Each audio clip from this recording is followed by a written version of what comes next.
Patrice Luthier, 58 ans, est architecte à Paris. Dans le 19e arrondissement, au bord du canal de l'Ourcq, cet immeuble, ce devait être le sien, mais il n'y habitera pas.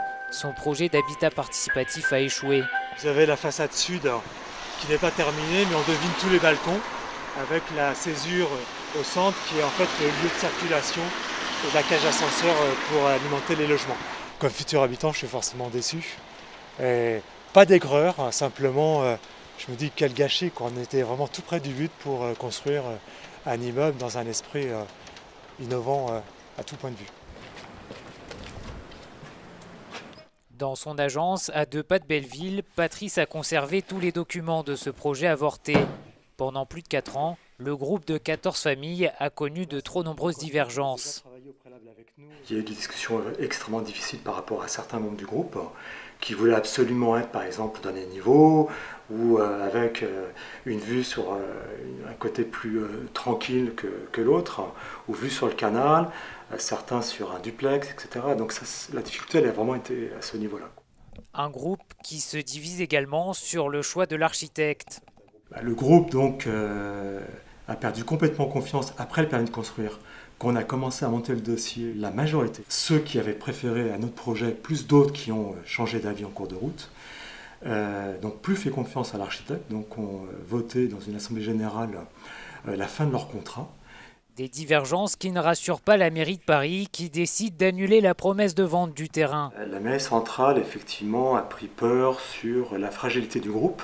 Et clairement, le groupe a éclaté en plein vol, donc ils avaient une certaine légitimité à avoir une crainte sur ce niveau-là. Pour ce projet, Patrice et les familles avaient avancé plus de 500 000 €. Comme lui, des milliers de Français sont séduits par l'habitat groupé. Le concept, des familles se rassemblent pour construire un immeuble, partager des espaces de vie en commun et renforcer le lien social avec ses voisins. Alors nous sommes dans la salle commune, une salle à multi-usage, de réunions, de fêtes, de jeux, où on peut faire des repas aussi collectifs. Avec quelques projets développés dans les années 80, ce type d'habitat connaît aujourd'hui en France un nouvel essor avec 300 projets en cours de construction. Pourtant, tout n'est pas rose lorsqu'on développe un projet d'habitat participatif. Temps de réalisation très long, problèmes d'entente entre les membres au sein d'un groupe, les difficultés sont nombreuses. Ingrid Avaux a créé il y a 3 ans Atypique, une entreprise spécialisée dans l'habitat participatif. Salut Louise. Salut. Son rôle, aider des groupes à développer leurs projets. Et selon elle, il y a une contrainte majeure, le temps. De la constitution d'un groupe à l'emménagement, il faut compter entre 5 et 6 ans. Quand il y a une famille ou quelqu'un qui s'en va, en général, ça crée quand même un séisme au sein d'un groupe. Ça m'est déjà arrivé de rencontrer des groupes qui étaient en cheminement et dont une partie a lâché parce qu'ils ne se voyaient pas avancer ou parce qu'ils ne trouvaient pas de terrain ou parce que, faute de capacité financière, etc. Des familles qui quittent un projet en cours de route, un passage inévitable pour l'ensemble des équipes qui se lancent dans l'aventure. Des familles qu'il faut remplacer au pied levé, des départs qui peuvent aussi fragiliser la cohésion d'un groupe. Flore Trottmann est sociologue en urbanisme. Selon elle, le concept du vivre ensemble est souvent mal compris par une partie de l'équipe. Et surtout partir sur des bases solides pour le groupe. Qu'est-ce qui fait que le groupe, les gens du groupe, souhaitent participer à un projet d'habitat groupé. Et très souvent, dans les projets d'habitat groupé, ces motivations réelles des participants ne sont pas vraiment mises à plat, explicitées. Une seule solution existe pour éviter ce type de problème, mettre les choses au clair le plus rapidement possible.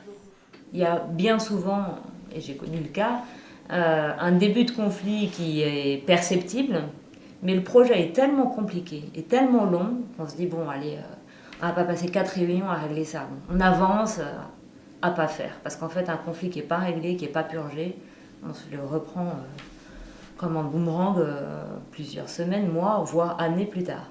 Bien choisir les membres d'un groupe en adéquation avec ce mode de vie est donc une chose primordiale pour la réussite d'un projet d'habitat participatif.